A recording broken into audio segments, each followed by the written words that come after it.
뉴스공장 경제가정교사 최병희 교수님 나오셨습니다. 네, 안녕하세요. 네. 예. 저희가 중얼중얼 한 것은 정세현 부의장님 나갔으면서 오늘 왜 이렇게 더듬어? 그러고 그 여파로 중얼중얼 하고 있었습니다.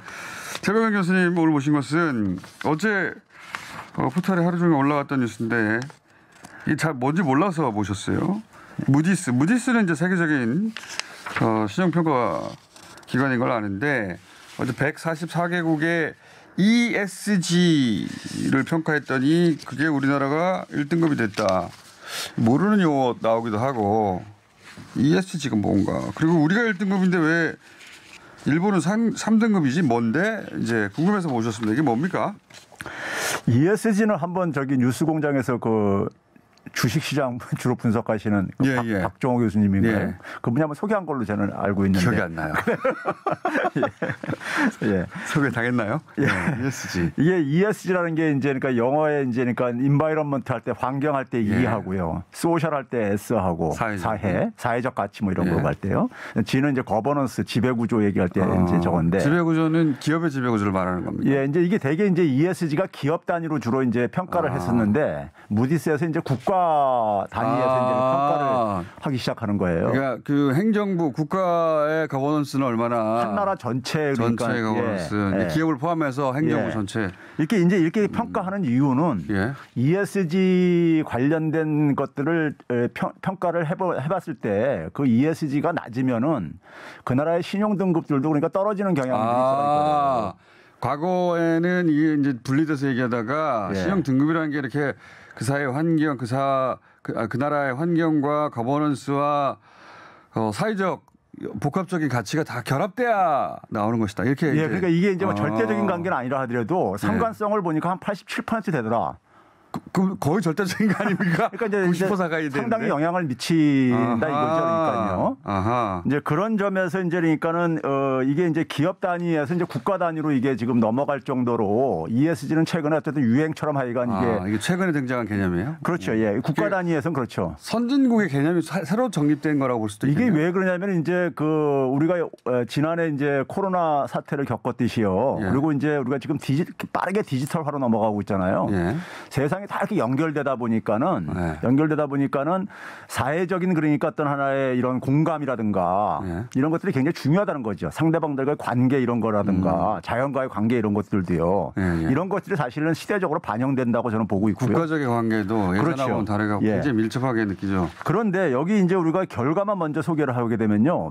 144개 국가를 대상으로 이제 무디스가 이제 그러니까 사실은 뭐 한 180 몇 개 국가를 국가 신용 등급 매기는데 그 중에서 한 144개 국가를 이제 이걸 등급을 매겼어요.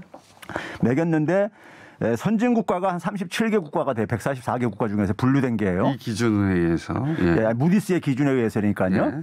뭐 IMF에서도 한국은 선진국으로 분류가 되거든요. 이제는 그 국제적으로 선진국으로 다 분류하더라고요. 한국인들만 사실 별로 그렇게 생각 안 하는 경향이 우리만 자꾸 중진국 혹은 뭐 신흥국가로 이렇게 생각하는 경향이 있는데 국제사회에서는 사실 선진국으로 오래전부터 분류되고 있었습니다. 그러니까 한국이 선진국으로 분류가 됐는데 선진국 37개 국가 중에서 11개 국가만 그러니까 이제 1등급을 받았어요. 선진국가로 일단 먼저 분류가 됐고 선진국가도 등급을 또 나눴어요? 그렇죠. 선진국이 대개가 이제 뭐냐면 이게 전체가 이제 5등급으로 나누는데 3등급부터는 이제 부정적으로 평가받는 등급이에요.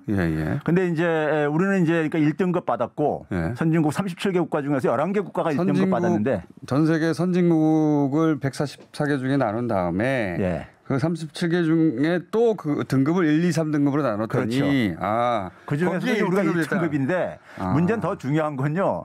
11개 국가 내용을 들여다보면은 한국하고 독일만 빼놓고는요. 사실 인구가 적게는 한 10만 명에서 어떤 나라들 있어요? 예를 들어서 이제 맨섬이라고 들어보셨어요? 맨섬 영국하고 아일랜드 사이에 있는 완전 섬 나라도 아닌 조그만 유럽에 여행 다니시니까 좀 아시네. 근데 많은 국민들은 맨섬이라는 오토바이 경기 유명한데 어디 거기. 그렇죠. 맨 거기 오브 일종의 그러니까는 그 영국의 여왕 왕령 이렇게 자치령 저거잖아요. 여왕의 휴양지 정도 되는 거예요. 여기 10만 명도 안 돼요. 인구가요. 예, 조그마한 진짜. 그렇죠. 그리고 뭐 근데 그것뿐만 그게 독립국은 독립국입니다. 그렇죠.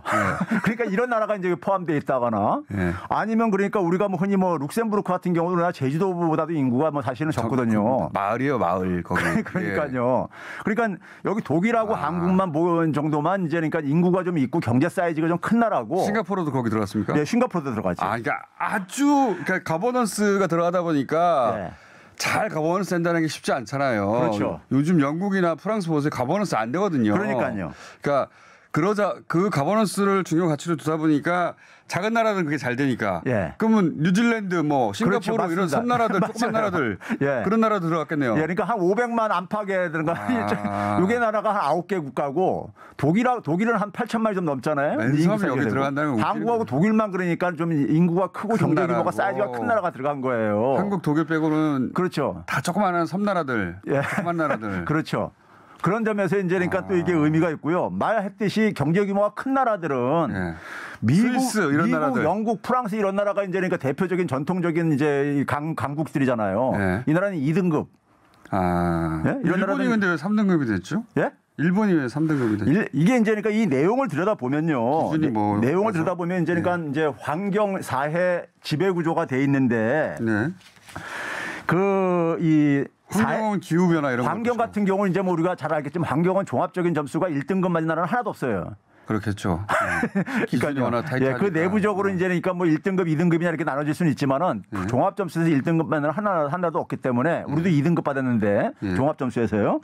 사회나 지배 구조를 저는 이제 주목을 하는데 예를 들어서 그러니까 우리가 굉장히 높은 점수 받은 게 지배 구조예요. 거버넌스. 지배 구조가 다 1등급 받았어요. 내용 안에 내부적으로요. 거버넌스 세부 항목이 뭡니까? 이게 이제 제도라는 부분하고 제도적인 구조 얘기를 하고 그다음에 이제 정책에 대한 신뢰성, 효과, 그다음에 투명성. 그다음에 이제 예산 관리 뭐 이런 것들이 이제 그러니까는 투명성 코로나 때문에 우리 그 행정 조직이 정보를 공개하고 이런 것도 영향을 줬을 것 같네요. 저는 이게 있잖아요. 이게 사람들이 많이 주목을 못 하는데 우리나라가 사실 전통적인 민주주의 강국들 있잖아요. 서유럽이라든가 뭐 이런 나라들이요. 이런 나라보다 더 높게 나온 이유가 저는 이게 촛불 민주주의의 결과라고 봐요. 그런 영향도 줬을 것이다. 아니 이게 그러니까 이 사회 구성원들이 그 대응 능력을 사실 보여주는 거거든요. 어떤 이제 그러니까 위험한 상황이 벌어졌을 때 대응 능력이라든가 그다음에 정책의 어떤 하나의 실행 능력 그다음에 우리가 K방역에서도 봤듯이 K방역에서 중요했던 것이 사실은 투명한 관리하고 그러니까요. 그 투명하다는 얘기를 굉장히 많이 합니다. 그리고 자발적인 시민들의 참여라든가 협력 이런 것들이요. 이런 것들이 굉장히 중요하게 그 같고 우리가 이제 사회 부분에서는 뭐 이제 교육이라든가 이런 것들은 주거 보건 안전은 이제 괜찮게 받았는데 인구가 고령화가 빨리 되다 보니까는 고령화에서 좀 이제 그러니까 2등급을 좀 받은 게 고령화. 근데 이런 건 일본도 마찬가지잖아요. 받아도 이상하지 않지 않습니까? 거기다가 이제 이게 불평등 이런 것들도 많이 이제 반영을 해요. 불평등 지수. 그러니까 미국 같은 경우 불평등이 굉장히 심하거든요. 그러니까 이제 극심한 나라죠. 그렇지. 그러니까 이제 2등급으로 이제 밀려나고 이제 그런 것이고. 그래서 이제 일본이나 중국 같은 경우는 3등급을 받았습니다. 일본은 왜 3등급이 되는 겁니까? 그러니까 일본이 한번 생각을 해보세요. 일본이 이 지배 구조라는 게 가버넌스 민주주의가 사실 제대로 작동하지 않는 나라라고 저는 보고 있거든요. 이 거버넌스 부분이요. 그리고 뭐 사실 뭐 예산도 그러니까 세계에서 선진국에서 가장 지금 정부 부처가 큰 나라고. 그렇죠? 부채가 1등이죠. 전 세계. 전 세계에서 1등이죠. 타의 추종을 불허하죠. 그러니까 그런 면에서 그하고 그다음에 뭐 인구도 마찬가지로 우리 못지않게 이제 여기 고령화가 이제 간 나라이고. 그렇게 비교하니까 일본이 이제 주요 부분에서 다른 나라 비해 상대적으로 아주 잘 되고 있다는 게 그렇게 많지 않네요, 이제는. 그렇죠. 실제로 재밌는 한 것 중에 하나가 우리가 2019년도에 7월 달에 이제 아베가 이제 우리 경제 도발해 왔잖아요. 도발했는데 2019년도에 중요한 지표가 하나 나왔어요. 뭐냐면 이제 우리가 구매력을 국제적인 이제 그러니까 우리가 경제력을 비교할 때 구매력을 되게 고려해서 되게 비교하는데 1인당 구매력 지수. 1인당 이제 그러니까는 GDP. 국민 1인당 GDP로 갈 때 2019년도에 우리나라가 일본을 드디어 추월을 했어요. 그거 일본에서는 화제가 됐었어요. 그 구매력을 고려한 1인당 GDP 지수 한국이 일본을 넘어섰다고 일본의 경제지들을 보도한 것을 봤습니다. 예. 이게 일본에서 굉장히 심각하게 생각하더라고 그때는. 이게 이제 구매력이라는 게 앞에 이제 수식어가 달려 있으니까 사람들이 좀 이해하는 데 가는데 쉽게 얘기하면 이겁니다. $10,000을 가지고 서울과 동경과 뉴욕에서 살 때 똑같지가 않잖아요. 그렇죠. 물가가 다르고 하니까. 그러니까 그걸 고려해서 이제 계산하는 거예요. 그다음에 뭐냐면 1인당이기 때문에 한 나라의 국민들의 어떤 생산성을 사실 비교를 할 수 있는 거예요. 그런 점에서 이제 이 지표가 이제 국제적인 비교에서는 굉장히 중요한데 이게 일본을 되게 추월을 했다 이거예요. 이게 이제 아주 쉽게 생각해 보면 1인당 삶의 지수. 그렇죠. 삶의 지수, 생산성 똑같은 돈일 경우에 여러 가지 요건을 결합했을 때 어느 정도 삶의 질이 나오느냐. 그게 일본을 2016년인가 17년에 처음으로 초월한 거 아닙니까? 그렇죠. 예, 맞습니다. 그러니까 이게 이제 그런 점에서 이 변화가 지금 이제 일어나고 있다는 얘기예요. 큰 변화가 일어나고 있고 그 변화를 반영한 게 이제 ESG 지수군요. 그 지수를 무디스에서 이 무디스만 하는 게 아니라 이 ESG 지표를 이제 활용을 많이 하고 있는 겁니까? 현재? 그렇죠. 이 ESG는 이제 그러니까는 지금 뭐 기업 단위에서는 다 지금 초비상으로 이걸 신경을 쓸 수밖에 없는 게 결국은 이게 이겁니다. 그러니까요. 투자자들이 이제 그러니까 어떤 기업을 이제 투자할 것인가 선정할 때 그 투자에 대한 리스크를 그러니까 좀 이제 최소화시켜야 될 게 아닙니까? 포괄적으로 보게 된다 이제는. 그 리스크를 줄이는 측면 속에서 봤을 때 국가도 마찬가지라 이거죠. 알겠습니다. 차병근 교수님이었습니다.